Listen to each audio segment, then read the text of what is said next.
Good morning, everybody. As most of you know, this is a special Sunday at Coon Rapids UMC. It is a Spirit of Matthew 25 Sunday. So there's Sue. You're going to see people hauling stuff in and out of that room all morning while we're together, and people walking back and forth in the hallways. It's always just full of activity, starting really right now at 9 o'clock. And so what a joy it is to be a part of a place that is actually active in reducing the anxiety in this world. I've been thinking about the anxiety in this world a lot. And I know all of you who are joining online, you have to be able to relate to the anxiety that we're experiencing in this world.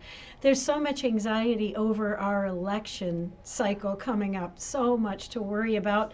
But there's also anxiety about things that we really don't have a vote in, like a hurricane. And I have to tell you, this week was difficult for me, for millions of people. But even up here in Minnesota, it's almost like I went through the hurricane with my family in Florida, my brother and his wife and their two sons, my sister. It just is extraordinary to see what happens when people experience those kinds of disasters, to be honest. And so anything we can do as people of God to reduce anxiety, and then some cases that doesn't mean sit around, it means get involved. Anything we can do to reduce anxiety is going to help all of us through this world. And I fully believe that that is a big chunk of what Jesus was teaching. Reduce anxiety, reduce the hierarchy, let people know they're loved, and work together as a team. Work together. I guess I'm just convinced that Jesus was forming a grassroots movement of work together to make things better for everybody. You know, I love to see how people in Florida pull together, and people from all over this country actually pull together to make things happen after a disaster like that. Oh, that we would do the same after this next election, to pull together and do what it takes to make love reign, whatever happens, that we would join in the effort to make love reign. So I want to talk with you today about a very core and fundamental teaching of Jesus. Again, another week we're going to spend on the Beatitudes.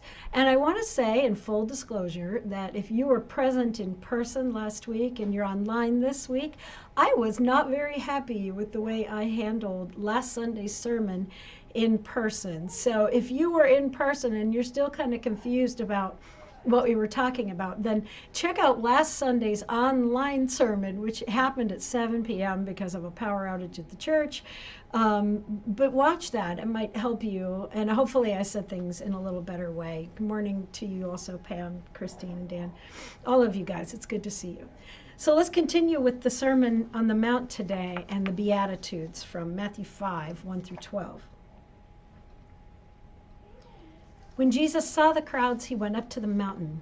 And after he sat down, his disciples came to him, and he began to speak and taught them, saying, "Blessed are the poor in spirit, for theirs is the kingdom of heaven. Blessed are those who mourn, for they will be comforted. Blessed are the meek, for they will inherit the earth. Blessed are those who hunger and thirst for righteousness, for they will be filled. Blessed are the merciful, for they will receive mercy. Blessed are the pure in heart, for they will see God. Blessed are the peacemakers, for they will be called children of God. Blessed are those who are persecuted for the sake of righteousness, for theirs is the kingdom of heaven. Blessed are you when people revile you and persecute you and utter all kinds of evil against you falsely on my account. Rejoice and be glad, for your reward is great in heaven. For in the same way they persecuted the prophets who were before you." Again, I really believe that what Jesus was teaching was for the individual, but also for all of us together. I think Jesus was teaching how to be a community that exemplifies when love reigns. And I guess my approach to the Beatitudes had always been so individual. Maybe that says something about my own self-centeredness or the self-centered theology under which I had lived for many years. But I just think Jesus is always talking about all of us together, more often than you would think. This is part of what we're doing. We're looking at all of that. So the Bible Project does some really great work on this, and I have really enjoyed learning from them and others. I'm reading several books on the Beatitudes while we're heading through it in hopes of staying just maybe 1 week with thought ahead to try to preach every week. I'm learning as I go. Let's put it that way. But the Bible Project does some beautiful work. They talk about the Beatitudes as being 9 promises or blessings in 3 groups. So there are 3 groups of 3. And those 3 groups could be described like this. Who will first experience and bring forth the kingdom of the skies? And this is the poor in spirit, those who mourn, and the meek. And the second one is, what type of community is God forming? And that will be those who hunger and thirst for righteousness, the merciful, and the pure in heart. And then the question of what will it cost? And that would be for the peacemakers, because peacemaking is costly. It's not passive all the time. Sometimes it's very active. We'll talk about that in a few weeks. Or those who are persecuted or who are reviled and spoken evil against. What will it cost? So you get these 9 promises with 3 groups. The 3 groups: who will first experience and bring forth the kingdom? What type of community is God forming? And what will this cost? And so for this week, this is part 1 of 3 of these sermons. So who will first experience and bring forth the kingdom of the skies? And it is totally counterintuitive, because the people who own the kingdom of the skies were not these people. I want you to hear how the Bible Project talks about this. But here's a reminder of the first part: the poor in spirit, those who mourn, and the meek. Okay? Also, when you listen to how the Bible Project starts this, I'm going to show you 3 very short videos today. One of them is only 25 seconds, okay? So listen carefully, and notice how they define the word blessed as not a magical thing from God, which is kind of what I talked about last Sunday necessarily, more of how someone would describe someone else in the word blessed. So listen to how the Bible Project handles this. The Sermon on the Mount is the largest collection of the teachings of Jesus, all about his good news that God's heavenly kingdom has touched down here on earth. The teachings are divided into 3 parts: an introduction, a main body, and a conclusion. We'll start with the introduction, where Jesus addresses the identity of his followers. And this section has 3 parts. Right. First come 9 announcements that are often called the Beatitudes, and they're all about who is experiencing the good life. We'll look at the first set of 3, which claim that God's heavenly kingdom is coming to the least likely people. It begins like this: Blessed are the poor in spirit. So that word blessed is makarios. It's a word used to describe someone that you think is experiencing blessing, that is, God's favor and abundance. Look over there, that person's living the good life. Exactly. To see this point clearly, we could suggest the translation: How good is life for the poor in spirit? So, what does that mean to be poor in spirit? Well, in the Bible, a person's spirit is their life breath, their inner vitality. So if your inner spirit is poor, then you are lacking energy and power. Like feeling downcast or discouraged? Yes, but this phrase also can be used to describe those lacking external power, like those on the margins of a society. Now, being powerless doesn't seem like the good life. And that's the surprise that Jesus is going for here in this first line. And then the blessing that God has in store for them, that's in the second line. Because theirs is the kingdom of the skies. Okay, but what's the kingdom of the skies? Well, the kingdom of the skies is God's heavenly reality, where everything is done according to God's good will. And that's what Jesus is bringing here to the land for people to experience now. Jesus is going first to the poor and the powerless, inviting them into God's kingdom. And so this is the blessing. Instead of being last, Jesus offers God's kingdom to them first. Cool. Did you get that?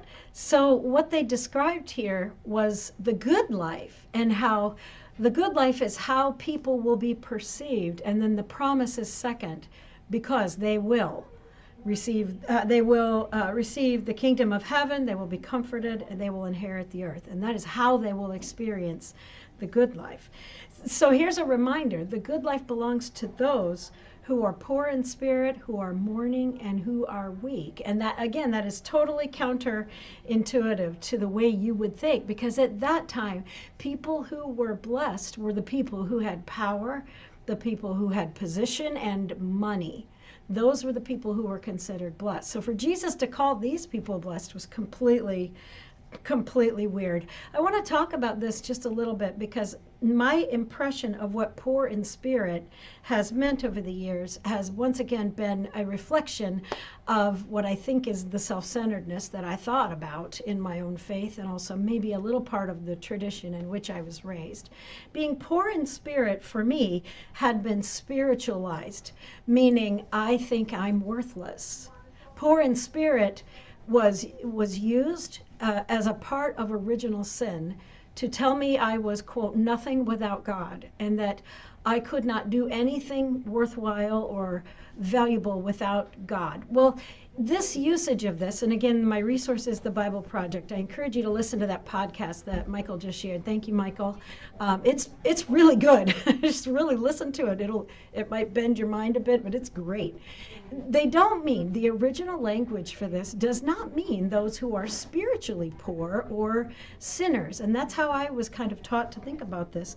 It means more like powerless, lacking vitality, like when your life energy doesn't have fuel, when you're not included, like if your voice doesn't matter, eventually you just stop talking, you know?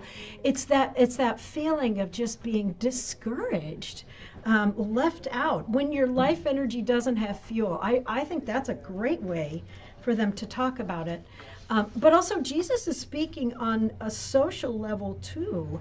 He's talking about a whole group of people who are disillusioned and tired and facing all kinds of difficulty. He's talking about people who have just given up as a group. Now tell me, are there people in this country who have given up as a generation? Yeah.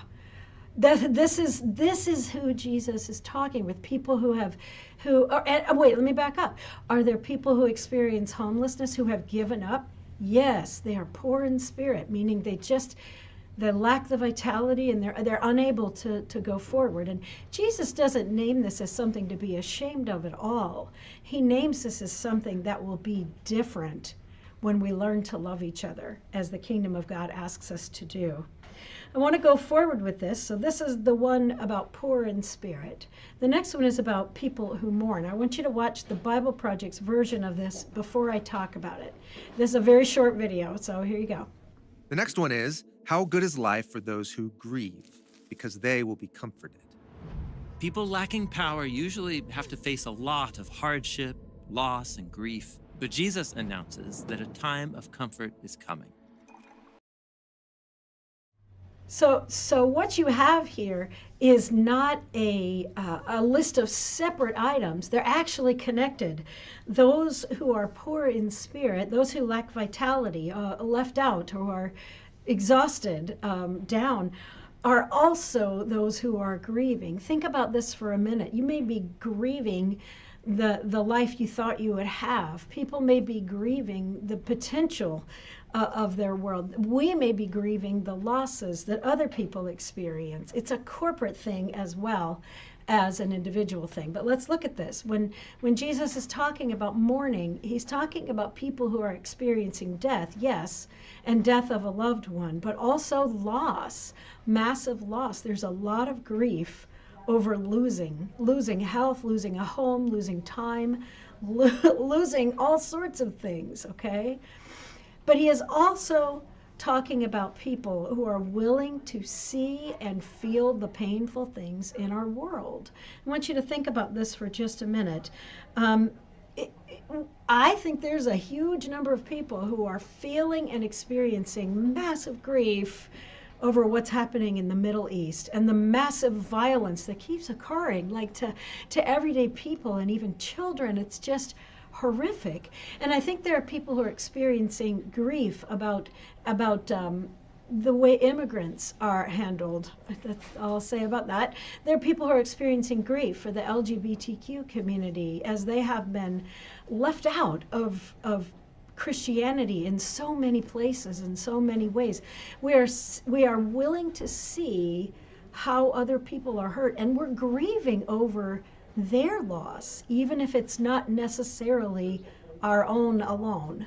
Although actually their loss is all of our loss, truthfully, I believe. So Jesus is talking about people who are willing to mourn over the things of this world. And a quote from the podcast, the world is in a state worth grieving over in so many ways, in so many things. We know this is true. We are grieving over the things of this earth. And so here's how that statement could be said. The good life belongs to those who will pay attention, noticing other people's loss and grief, although paradoxically, it will make you sad. Now, isn't that strange that Jesus is saying to these people, blessed are you who mourn, even though it makes you sad, it's still a good thing. It's the right thing to do, because that sadness, as long as we don't give up, is what fuels our energy to go forward. You see how all these are connected? They're all essentially the same idea. Michelle Jones ends out this piece. She says, grief is the price we pay for loving. And that's true if you are experiencing grief over a person or a grief over things in our world and in our culture. The next one is about blessed are the meek. And I want you to hear what the Bible Project says about meek, because it's probably not what you think. Maybe it is, but it isn't what I thought. Okay? So listen to this one. It's very short. How good is life for the unimportant, because they will inherit the land. That word unimportant is the Greek word praus, which is often translated the meek. But this isn't just about being humble. This word also refers to people who have no influence in society, those who are looked down on and discarded. And Jesus says that they will inherit the land? Yes. He's quoting from Psalm 37, a poem about God's plan to elevate the poor and oppressed to inherit the land, while those who do evil lose everything. This recalls the beginning of the Bible story, where God gives the land to all humanity, to oversee it on God's behalf, not just some people, but everyone. So the first three announcements are about God's kingdom coming to the powerless, the grieving, and the unimportant.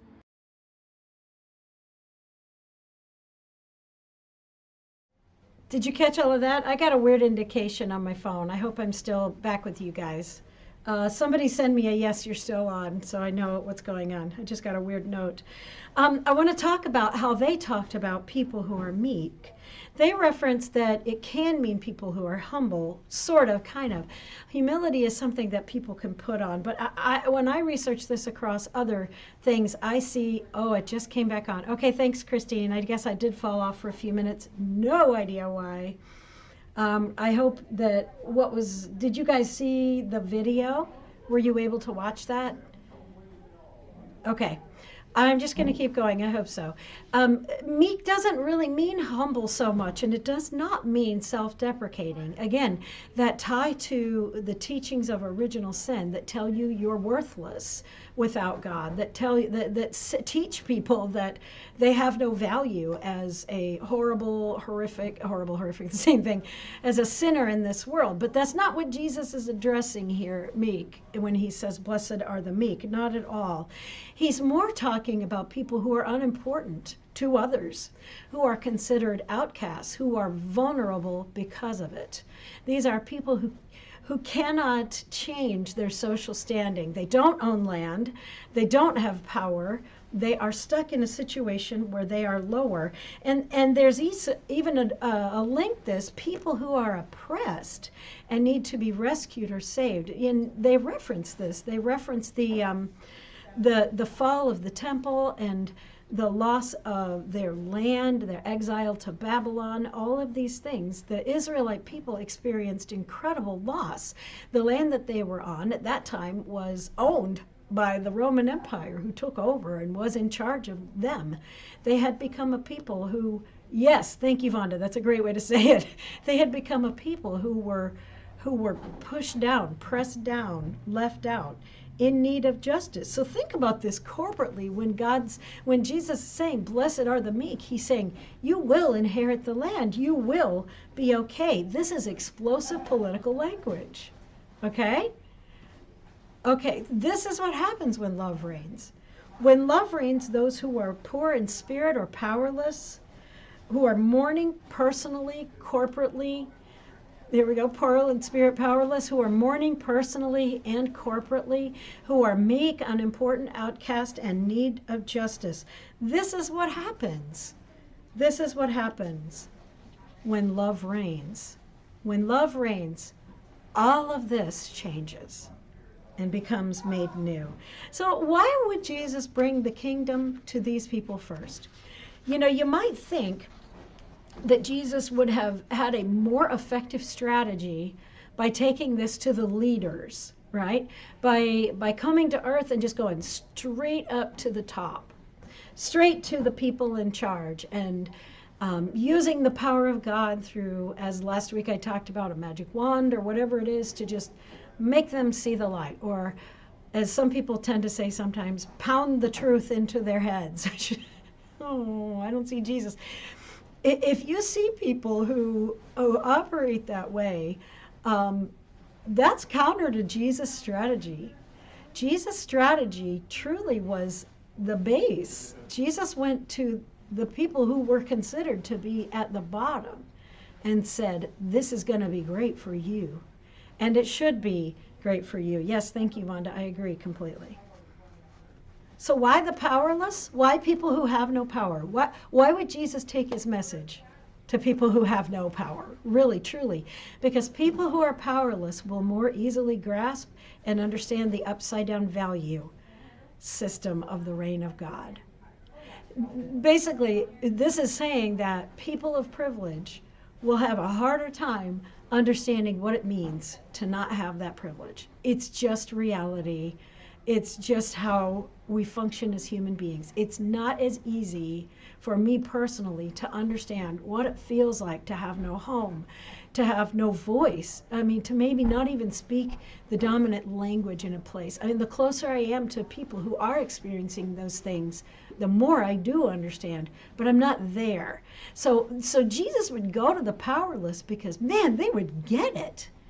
They would understand right away, this is who some of us need to learn from, the people who are powerless. Why would people go to those who are mourning, who are grieving? Why would Jesus say these words to them? Well, this is my thought from a summary of what they say. People who experience grief are willing to love each other and love other people more deeply, but also the whole of humanity, including this world. People who are willing to grieve over some of the things, or if not all the things in this world, are the people who will be compelled to change things, who are willing to feel the compassion. Why people who are unimportant and outcast? See how these are all related? Why would Jesus do that? People who are unimportant and outcast understand the importance of justice. They have been in a place where their marriage wasn't legal. They have lived and been in churches where they were told to keep their sexuality outside. They understand the importance of justice if you have not received justice. And so what can we learn from this? Man, I have already learned so much from just studying the Beatitudes through a different frame of mind. Less about me personally, individually, and more about how our world operates. What can we learn from this? If you are powerless, friend, Jesus comes to you first. Do you see that? And love says that you do belong. Love says that. And that's the world that together we're trying to build and create, that kingdom of God where people who are powerless have agency again. In Christ's kingdom, people who are poor in spirit, the powerless, need to be and will be lifted up. This is the promise that Jesus is making. They will inherit the kingdom of the skies, meaning they will be a part of Christ's kingdom on earth, bringing the realities of heaven to the realities of this earth right now, today, changing things in Christ's kingdom we need to take care of the powerless.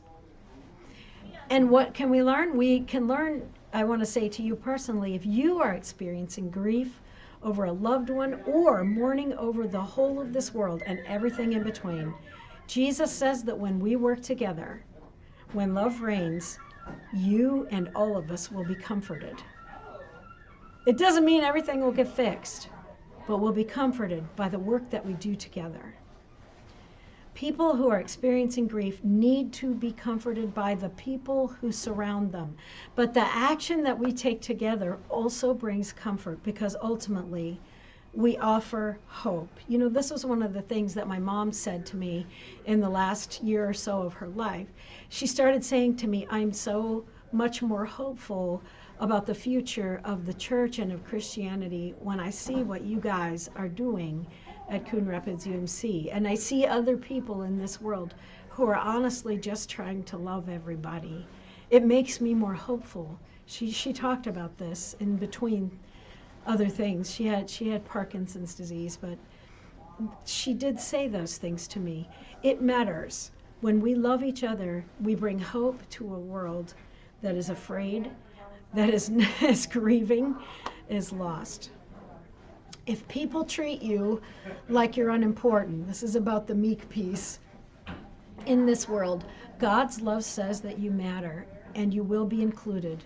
You belong. We must notice, friends, when people are pushed aside.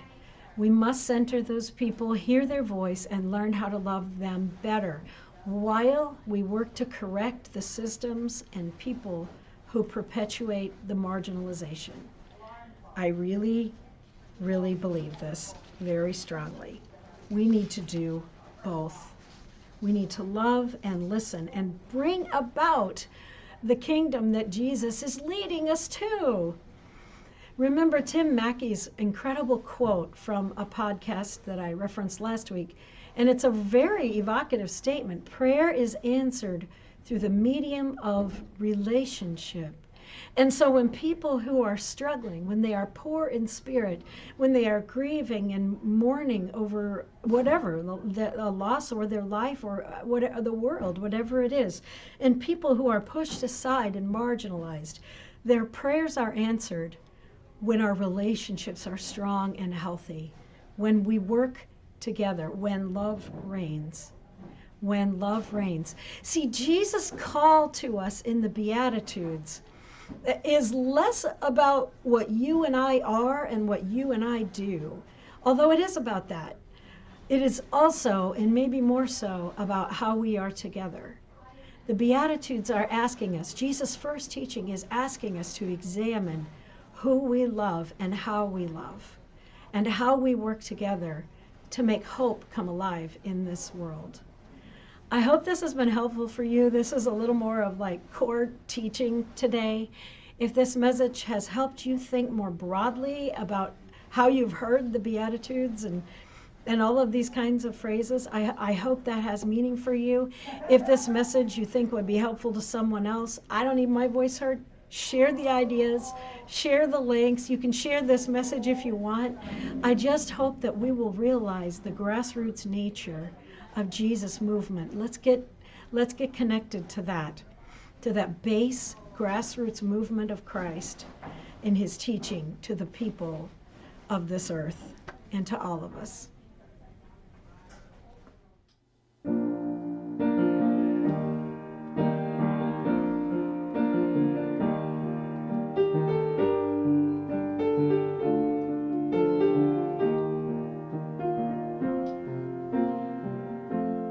Loving God, loving each other, making music with my friends. Loving God, loving each other, and the story never ends. They push back from the table to listen to his words, his secret plan before he had to go. It's not complicated, don't need a lot of rules. This is all you need to know.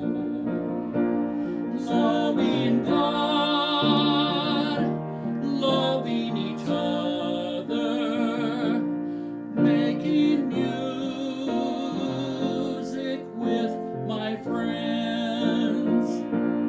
Loving God, loving each other, and the story never ends. We tend to make it harder, build steeples out of stones, fill books with explanations of the way. But if we'd stop and listen and break a little bread, we would hear the Master say, loving God, loving each other, making music with my friends. Loving God, loving each other, and the story never ends. Loving God, loving each other, making music with my friends. Loving God, loving each other, and the story never ends. And the story never ends. No, the story never ends.